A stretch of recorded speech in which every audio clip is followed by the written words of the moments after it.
3 veces santo. Santo, santo, santo es el Señor, Dios del universo. Llenos están el cielo y la tierra de su gloria. Es la liturgia de la misa. Cada día, la Iglesia confiesa la santidad de Dios y lo hace especialmente en la liturgia de la misa, después del prefacio, cuando comienza la plegaria eucarística, repitiendo 3 veces la palabra santo. El pueblo de Dios dirige su alabanza al Dios que es uno y trino, cuya suprema trascendencia e inasequible perfección confiesa. Las palabras de la liturgia eucarística provienen del libro de Isaías, donde se describe la teofanía, en la que el profeta es admitido a contemplar la majestad de la gloria de Dios para poder anunciarla al pueblo. Y dice: «Vi al Señor, sentado sobre su trono alto y sublime, y había ante él serafines, y los unos a los otros se gritaban y se respondían: Santo, santo, santo, es el Señor de los ejércitos. Está llena la tierra de su gloria». Isaías 6, versículos 1 al 3. La santidad de Dios connota también su gloria, o Kavod Yahvé, que habita el misterio íntimo de su divinidad y al mismo tiempo se irradia sobre toda la creación. El Apocalipsis, el último libro del Nuevo Testamento que recoge muchos elementos del Antiguo Testamento, propone del Nuevo el trisagio de Isaías completado con los elementos de otra teofanía que está tomada del profeta Ezequiel. Esto está en Ezequiel 1, versículo 26. En ese contexto, pues, oímos que se proclama de nuevo: Santo, santo, santo es el Señor, Dios Todopoderoso, el que era, el que es y el que viene. Esto está en el Apocalipsis 4, versículo 8. En el Antiguo Testamento a la expresión de santo le corresponde la palabra hebrea, gados, en cuya etimología se contiene por un lado la idea de la separación y por el otro la idea de la luz. Estar encendido o ser luminoso. Y por esto las teofanías del Antiguo Testamento llevan consigo el elemento del fuego, como la teofanía de Moisés en el Éxodo 3, versículo 2, y la del Sinaí en el Deuteronomio 4, versículo 12.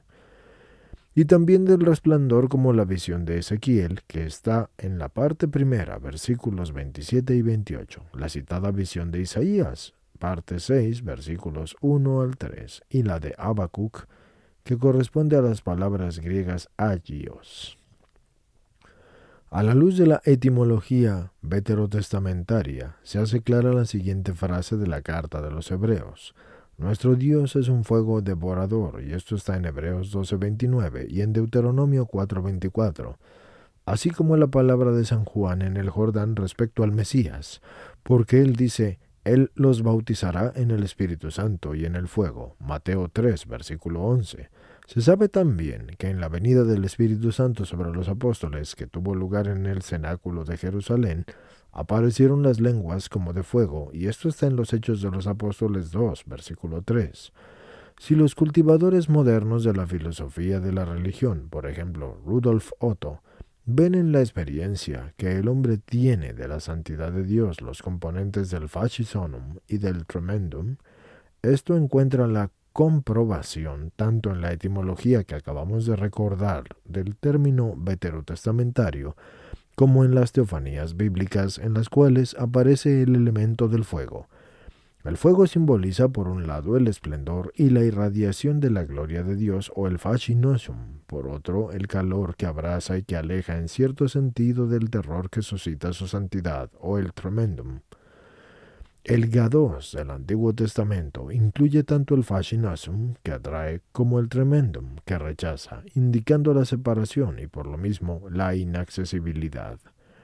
Ya otras veces en las catequesis anteriores de este ciclo hemos hecho referencia a la teofanía del libro del Éxodo, porque Moisés en el desierto a los pies del monte Horeb vio una zarza que ardía pero no se consumía. Éxodo 3, versículo 2.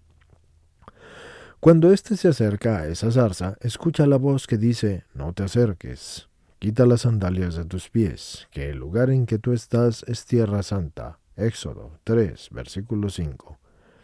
Estas palabras ponen de relieve la santidad de Dios, que desde la zarza ardiente revela a Moisés su nombre, diciendo: Yo soy el que soy. y con este nombre lo envía para que liberara a Israel de la tierra egipcia. Hay en esta manifestación el elemento del tremendum o la santidad de Dios que permanece inaccesible para el hombre cuando Dios dice claramente no te acerques.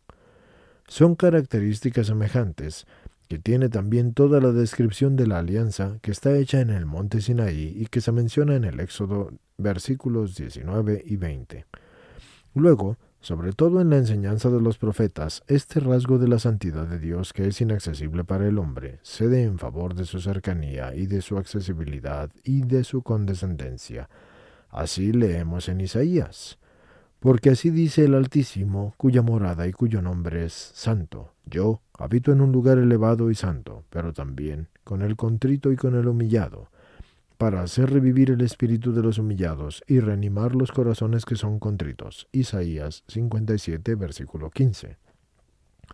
De modo parecido en Oseas dice, yo soy Dios y no hombre, soy santo en medio de ti, y no llevará a efecto el ardor de mi cólera. Esto está en Oseas 11, versículo 9.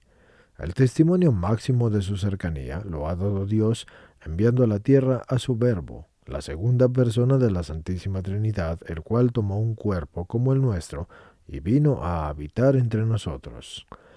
Agradecidos por esa condescendencia de Dios que ha querido acercarse a nosotros, no limitándose a hablarnos por medio de los profetas, sino dirigiéndose a nosotros en la persona misma de su Hijo unigénito, repitamos con humilde fe y con gozosa fe, tú solus sanctus, es decir, tú solo eres santo, solo tú, Señor, solo tú, Altísimo Jesucristo, con el Espíritu Santo en la gloria de Dios Padre. Amén.